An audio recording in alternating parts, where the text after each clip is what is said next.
Commençons maintenant le 12e cours de la fonction trigonométrique avec la résolution de problèmes écrits. OK, le premier.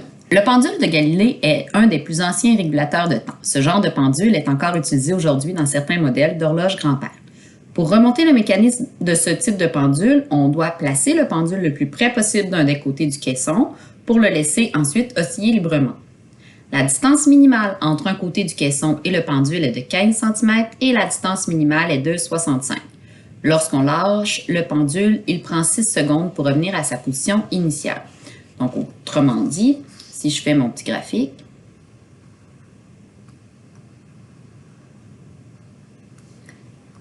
je vais commencer ici à 15. Le maximum qui va aller, ça va être à 65. Puis ça va prendre 6 secondes avant de revenir à sa position. Fait que là, il va partir, il va monter, il va redescendre. Puis ça ici, ça leur a pris 6 secondes. Quelle est la règle qui permet de trouver la position du pendule en fonction du temps? Donc, on a besoin de notre amplitude. Mon amplitude, c'est la moyenne des deux bosses. Donc, mon amplitude, je vais prendre mon maximum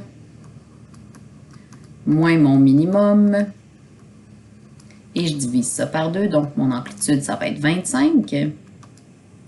J'ai besoin de ma ligne d'inflexion, donc mon K, OK, ici. Mon K va être à 40. Je fais 65 plus 15 divisé par 2. Donc, mon K va être à 40, hein, c'est mon milieu. Ma période, elle est à 6. Donc, pour trouver mon B, je fais 2π sur ma période. Donc, 2π sur 6, alors π sur 3. Donc, on a une option ici. Je vais juste placer ma ligne d'inflexion, comme ça. Oh, là, j'ai changé de couleur. J'ai pas pris le bon crayon, c'est pas grave. OK. Alors, là, si je décide de partir, je peux le faire comme étant un max ou un min, je veux dire un sin ou un cos. Si je décide de partir mon h ici à 0, donc je suis vis-à-vis un minimum, alors je vais prendre ma fonction cos et mon a sera négatif. J'aurais pu le partir ici, j'aurais pu le partir là, c'est toi qui décides, là. Moi, je trouvais ça plus simple de le partir vis-à-vis mon h qui vaut 0. Là, c'est ça. Donc, ma fonction, la règle, j'ai tout ce qu'il me faut maintenant. F de x va être égal. On a dit qu'on le partait ici à h qui vaut 0 puis à k qui vaut 40. Ça, c'était certain. Donc, on est vis-à-vis un min. C'est pour ça que mon amplitude, mon a va être négative. Mon a va être négatif, excusez. Cos, mon h est à 0, donc π sur 3 x, il n'y a pas de h, plus 40 pour mon k. Et voilà. Là, on veut trouver, on a notre règle, on peut maintenant répondre aux autres questions. Combien de temps sépare deux moments où le pendule se trouve à 30 cm du côté du caisson? Donc, 30 cm du côté de mon caisson, ça serait ici. Ah, ici, c'est à 40, donc mettons que c'est ça qu'on cherche. Ces deux valeurs-là, celle-là et celle-là, pour savoir combien de temps ça sépare ces deux moments-là. Donc, on va venir mettre notre équation égale à 30.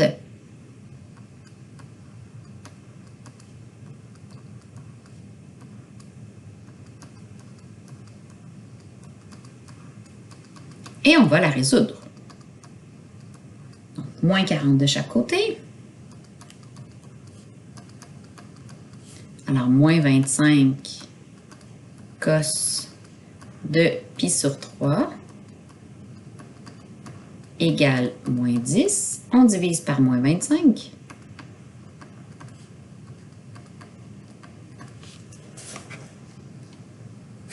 Donc, j'obtiens cos de π sur 3x égale à 0,4.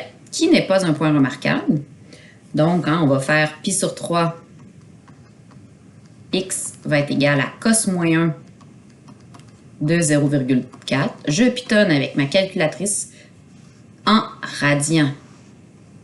OK, je vais obtenir une valeur positive. Je sais que j'ai l'autre valeur négative. Donc, pi sur 3, x, c'est égal, quand je le pitonne, à 1, environ, là, 1,16 et moins 1,16. Donc, le 1,16 ici qu'on a trouvé, c'est celui-là. Ça, c'est mon 1,16. Le moins 1,16 serait ici. Moi, je veux le prochain. Donc, je pars de celui-là. J'y ajoute une période. Ah, là, non, je suis dans les patates, là. Hey, excusez-moi, je voulais aller trop vite. Ah, on n'a pas fini de résoudre. C'est pas 1,16 qu'on obtient. C'est pas loin, là, mais c'est pour ça que... Bon, on n'a pas fini de résoudre. Donc, on fait fois 3 divisé par pi de chaque côté. Voyons donc. J'étais trop contente. Fois 3 divisé par pi. Alors, x, ça donne 1,11. OK, si vous le pitonnez, c'est ça que vous allez obtenir. Puis ici, moins 1,11. OK, donc je reprends, c'était 1,11. Le moins 1,11 est ici.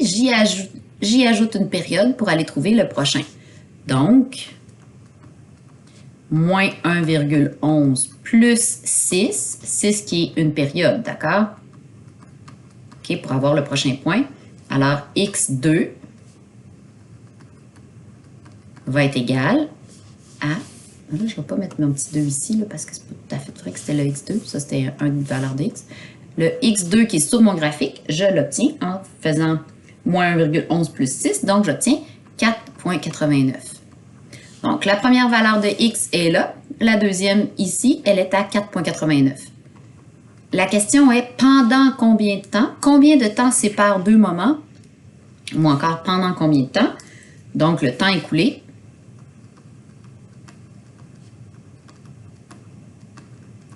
Ça, ce sont les deux moments où ça arrive. Le temps écoulé, ça va être égal à 4,89 moins 1,11, donc 3,78 secondes. OK. L'autre question, pas une question très... On n'utilisera même pas notre fonction cosinus pour y répondre, mais c'est plus une question de curiosité.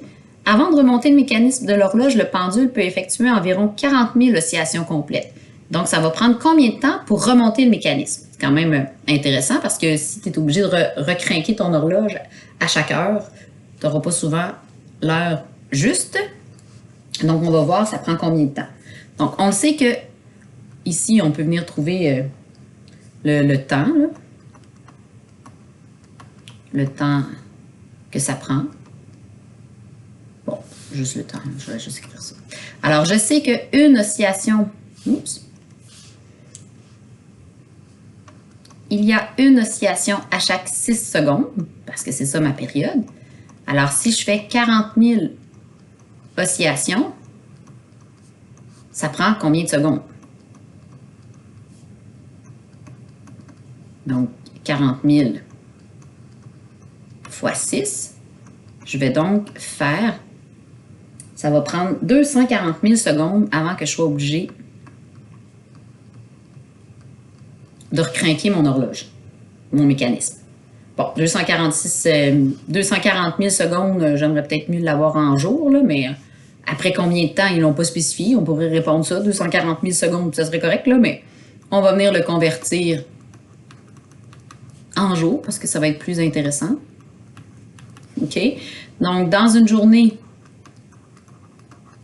il y a combien de secondes? Dans un jour, là, j'ai 24 heures. J'ai 24 heures. J'ai 60 minutes. J'ai 60 secondes. Donc, ça ici, je le mets en secondes. OK? 24 heures par jour, 60 minutes par heure, 60 secondes par minute. Ça ici, ça me donne un total là, de 86 400 secondes. Mais je peux le laisser comme ça. Je veux donc savoir ça va prendre combien de jours. Je vais mettre Y pour changer de variable. Sachant que ça prend 240 000 secondes. Donc, Y va être égal à 240 000 divisé par le 24 fois 60 fois 60 qui donne 86 400. Alors, mon nombre de jours, ça donne 2,78 jours, donc à peu près 2 jours et 3 quarts.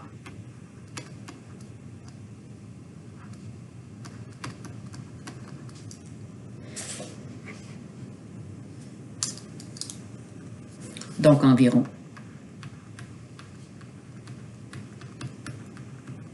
2 jours et 3 quarts.